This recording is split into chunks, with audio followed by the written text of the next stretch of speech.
भाजपा की सत्ता में वापसी को लेकर मजबूत कानून व्यवस्था की चर्चा सबसे ज्यादा होती है। ऐसे में कानून व्यवस्था को लेकर बजट में हुई बड़ी घोषणाएं जानना बेहद जरूरी है। कानून व्यवस्था के लिए बजट में क्या कुछ आई आपको बताते हैं। देखिए, 5 जिलों की अगर हम शुरुआत में बात करें, इस बजट भाषण में उन्होंने एक एक करके तमाम बातें जो कही सुरेश खन्ना ने आई, उन पर जल्दी से नजर डाल लेते हैं। किस तरह से कानून व्यवस्था को लेकर तमाम बड़ी घोषणाएं सुरेश खन्ना ने की, क्या ये घोषणाएं थी, उन घोषणाओं के बारे में मैं आपको बता रहा हूं कि मेरठ, बहराइच में एटीएस सेंटर बनेगा, कानपुर आजमगढ़ में एटीएस सेंटर बनेगा, रामपुर में एटीएस सेंटर बनेगा, यानी इन तमाम जिलों में एटीएस सेंटर।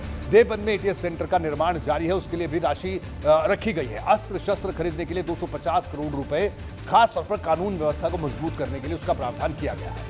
युवाओं का भरोसा जीतकर ही कोई पार्टी लंबे वक्त तक राज करती है और युवाओं के लिए सबसे बड़ा मुद्दा रोजगार का है, इसलिए इस मोर्चे पर भी बजट में बड़े ऐलान किए गए। क्या है वो बड़े ऐलान, आइए आपको दिखाते हैं ग्राफिक के जरिए। ये देखिए, युवाओं के लिए बड़े ऐलान, 5 साल में 2 करोड़ टैबलेट स्मार्टफोन बांटने का लक्ष्य रखा गया है। आगे देखिए युवाओं को क्या कुछ दिया गया है। टैबलेट स्मार्टफोन वितरण के लिए 1500 करोड़ रुपए का प्रावधान इस बजट में किया गया है। खास तौर पर प्रतियोगी परीक्षा की तैयारी के लिए 30 करोड़ रुपए का प्रावधान इस बजट में रखा गया है। चिकित्सा शिक्षा क्षेत्र में 10,000 नए पद भरे जाएंगे, यानी रोजगार, खाली पड़े पदों पर जल्द भर्ती की जाएगी, यह लक्ष्य रखा गया है। सीएम ग्रामोद्योग रोजगार के तहत 16,000 रोजगार का लक्ष्य भी इस बजट में रखा गया है। स्वामी विवेकानंद युवा सशक्तिकरण योजना, 1500 करोड़ का प्रावधान इस बार के बजट में इस योजना को लेकर है। 5 साल में 2 करोड़ टैबलेट स्मार्टफोन बांटने का लक्ष्य भी है, जो हमने आपको बताया। आगे बढ़ते हैं, अब आपको बताते हैं कि महिलाओं को इस बजट में क्या मिला और महिला सुरक्षा को लेकर क्या घोषणाएं की गई हैं इस बजट में। खासतौर पर इन पर भी जल्दी से नजर डाल लेते हैं। देखिए, सबसे पहले सेफ सिटी योजना की बात करना बेहद जरूरी है। सेफ सिटी योजना के लिए 523 करोड़ 34 लाख का प्रावधान इस बजट में रखा गया है। आगे देखिए, लखनऊ, गौतम बुद्ध नगर में सेफ सिटी योजना की शुरुआत की जाएगी। इसके अलावा आगरा, वाराणसी में सेफ सिटी योजना भी लागू होगी।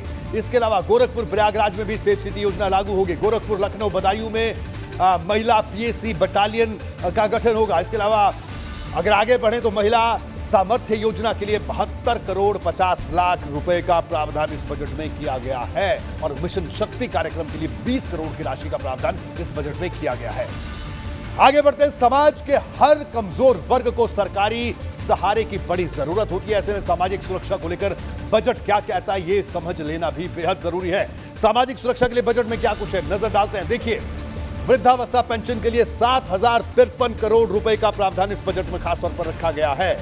निराश्रित महिला पेंशन के लिए 4,032 करोड़ का प्रावधान रखा गया है, जिन महिलाओं का कोई आसरा नहीं है। मुख्यमंत्री सामूहिक विवाह योजना के लिए 600 करोड़ रुपए का प्रावधान रखा गया है इस बार के इस बजट में। खासतौर पर मुख्यमंत्री सामूहिक विवाह योजना के लिए 600 करोड़ रुपए के बजट का प्रावधान किया गया। इसके अलावा दिव्यांग भरण पोषण योजना के लिए 1,000 करोड़ रुपए की व्यवस्था की गई है।